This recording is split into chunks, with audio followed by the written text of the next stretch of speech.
Well, good morning, guys, from beautiful Chicago, the suburbs of beautiful Chicago, I should say. We are waiting to get on site to unload. Got to go down to Chicago Heights and pick up another load with, I think, like 3 or 4 drops on it. Not a big fan of multiple drop loads, but we'll do what we got to do to make a few bucks, you know what I mean? So, on one of my previous 2 videos, I had somebody comment, once again, I needed to update my map every 2 years. If you watch yesterday's video, you'll see that I bought a brand new map yesterday. There was also an argument, sorry. There was also an argument that the route I was on was not an STAA approved route, which is Surface Transportation, and I don't remember what the A stand for, I'm sorry. But what I'm going to show you and the points that I'm trying to make with these videos is what the Rand McNally shows as an approved route. The state of Kentucky doesn't necessarily see it that way. They have their own mapping system, and this is what I'm going to show you. Up here is the top of the map. I believe this is called a legend. Gives you kind of information on how the map works. Here's all your road conditions, construction. I've known about this website to go to look for closed roads and stuff because I've dealt with it. It's how you measure your distance on a map. Most people don't use it. Over here, you can kind of they give you a rough mileage indicator on all this. What I want to show you is, I was told that. What I want to show you is, I was told that the route I was on was not a STAA design authorized route. I might be slightly colorblind, but that looks pink to me. Even though this is highlighted, this is blue, that is pink. That is, in my understanding, that is approved according to this legend up here. The route I was on, I was here at Clinton and I was going south. I was stopped here at Casey. I did not proceed further south on this gray area. My ticket was for this road here. I'll get back to the map here in a little bit. Decided they want to pull me in. I've been doing a little road grading with my steps. Okay. So we're gonna try to get unloaded. Jump out real quick, make sure I didn't bend them up too bad.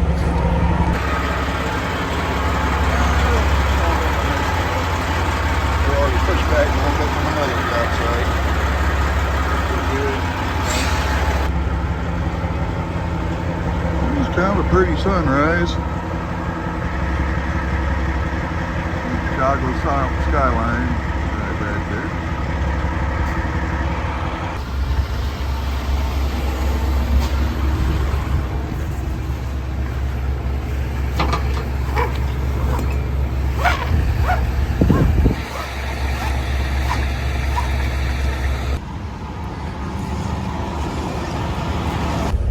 Back to what we were talking about.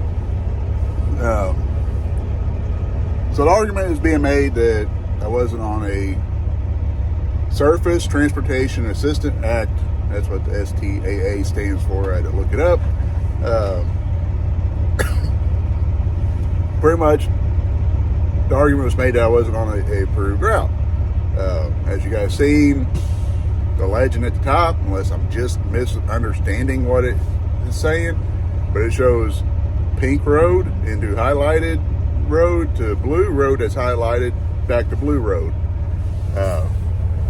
My understanding, if it is a colored road, not gray, that's an STAA approved road. That's why I was taught maybe they didn't quite understand the STAA part, but I've always been told that the colored roads on the motor carrier map is a approved road, unless in the front of the book. So in the front of the book, and I just opened up a random page. This is my new book. They have low clearance restrictions and restricted routes. This is what I usually go off of. I always check low clearances. They also list inspection areas, but I look at the restricted routes. And the route that I was on was not a restricted route according to the Rand McNally. Now over here in Kentucky, you can see they got different types of restrictions. You got Kentucky highways, I understand. Then you got U.S. highways that are also restricted. And of course, national park roads. So the point that I'm trying to beat in everybody's heads, especially the truck drivers, is Kentucky has their own state routing system. I took a screenshot of the state. I'll post it right here. As you can look and see, there's not a lot of roads on this map. And as I have stated, there are full counties, complete counties that don't even have a mile of roadway according to the Kentucky map. That's an approved routing for the Kentucky Transportation Network, or whatever they want to call themselves. Kentucky's got their own ordeal. So we pay IFTA in Kentucky on top of a Kentucky usage tax. So we're being double taxed to run in Kentucky to start with. And then now they're going to start throwing out this, we have our own routing. For years, this is what I've been told is what we go by. I've told you guys what I understand out of this book. Up front is your restricted routes and, the color-coded roadways on the actual map. That's what I understand. I might not fully understand everything about it, but the argument being made is the fact that Kentucky has their own mapping, their own approved routing systems that does not necessarily go along with the Rand McNally that I won't say all truck drivers, but a lot of the older truck drivers carry. Argument's been made multiple times, get a new map. I got a new map. It matches pretty close to what the old map does, especially for Kentucky. I haven't gone through other states, but as far as Kentucky goes, there's actually less restricted routes in the new map, according to the front, than there is in the old map. Don't know why, but that's just how it is. And once again, the route that I was on was not restricted at that point, according to the Rand McNally map. So, the biggest point I'm trying to make is Kentucky has their own rules as far as routing goes. I can't argue enough that, everybody keeps bringing up, you need to get an updated map, I bought a 2025 map. It wouldn't matter if I bought a 2026 or a 2027 map in the state of Kentucky, because they have their own routing system. And according to their law, outside of their, if you are going off of a designated route, you're only allowed 15 miles with a, for instance, my truck is 70 feet long and with a 102-inch flatbed. You're only allowed 15 miles off of interstate or parkways. Not U.S. highways, not designated highways, interstates and parkways. And that leaves out huge, counties, complete counties, like, 3 or 4 counties, together are completely out of their mapping system. There's no approved routes into some of these counties. The town that I actually went to court in, they're a shipping hub. The barges load there, and they have a facility. I believe they put out fencing there. I can't remember for sure. I've loaded out there. I can't remember what I loaded, but there's not according to the Kentucky website, there's not an official website or a route to get over to that town. So basically what it boils down to is Kentucky can do what they want to do with their own routing. If you don't go off what they have on their state and they pull you over and say, hey, you're not on an approved route, we're writing you a ticket, there's not much you can do about it. They got the right of way pretty much with their own mapping system. And I can tell you off of their, just off of a screenshot of their mapping, I would say the majority of their mapping is either U.S. highway, and some of it doesn't cover U.S. highways. The majority of it is parkways and interstates. There are just a small handful of Kentucky highways, a small handful of U.S. highways, and that's all they have on their approved routing. So take it how you want.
Never fails.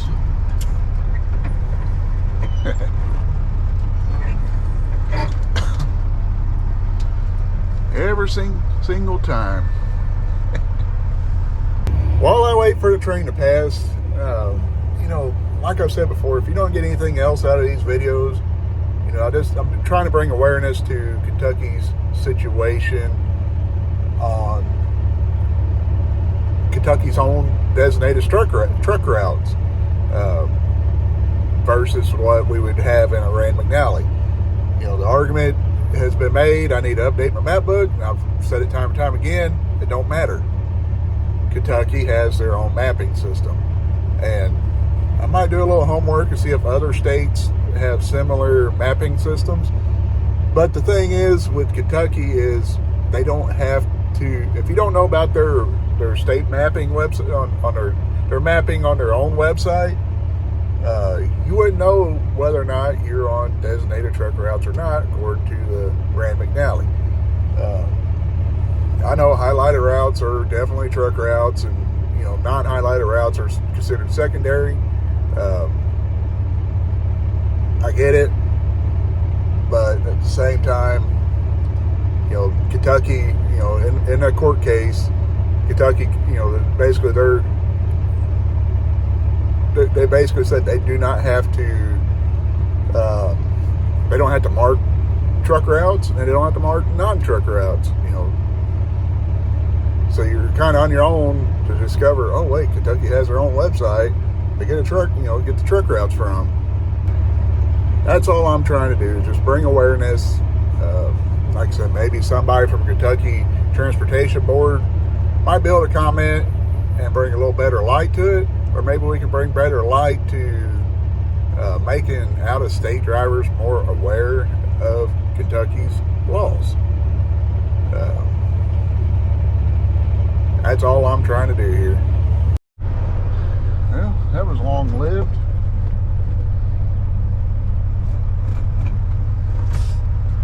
Yeah, mules.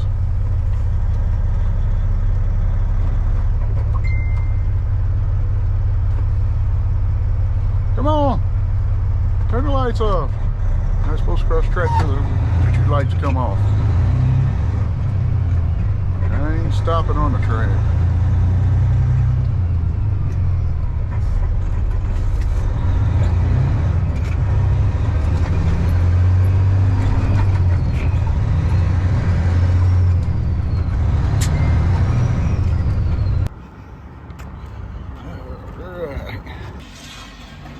Yeah, they're finally starting to load that guy. Hoping to get, I really wanting to get the first drop off, but probably have to play it by ear now because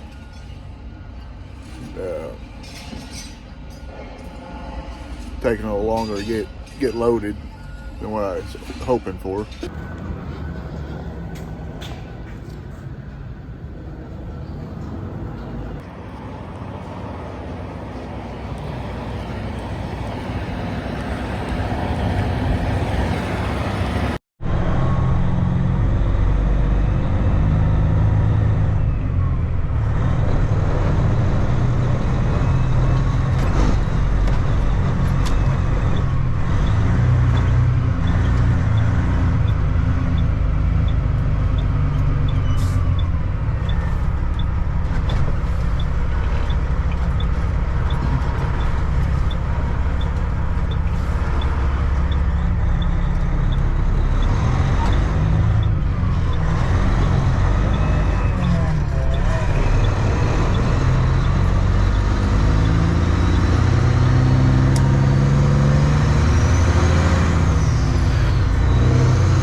Posted up at the Lowe's. Get it? Fence post, posted. Yeah. He's about crooked. Alright, been dealing with a boost issue coming back. I think I figured it out. I think I had a corroded terminal on this wire, or on this sensor plug. It acts up in the morning. I'm gonna go make my first drop. This is a manifold pressure sensor. I'm going to change that out if it keeps acting up.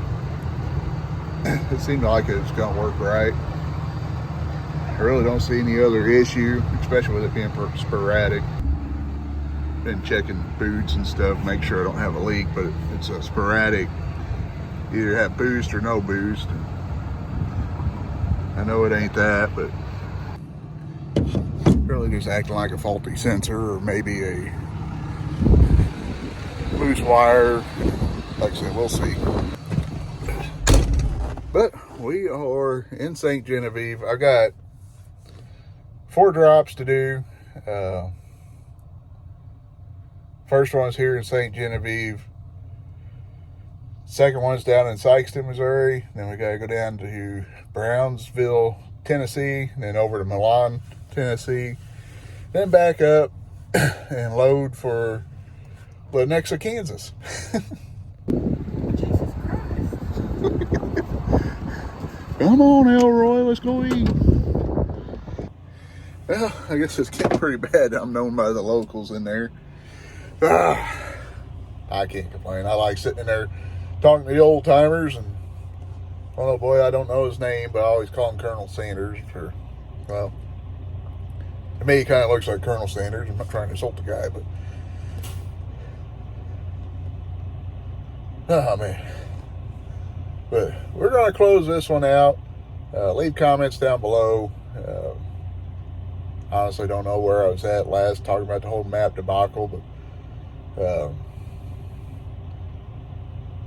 trying to bring awareness. That's the biggest thing to guys like me. For years and years have trusted the map book, and be told don't trust the map book. That's not right. That's not Kentucky's rules. So, beware. Drive Kentucky, or drive.ky.gov /motor carrier, I think is the address. But it's easier, go to their website and then search commercial vehicle mapping. That's the secret. They don't want to tell you that.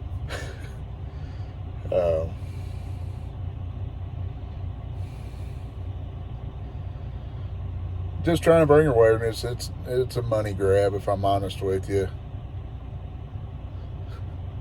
So I don't want to see my friends get busted for something stupid like what I got busted for. So, but y'all stay safe out there. God bless you, and we'll catch you later.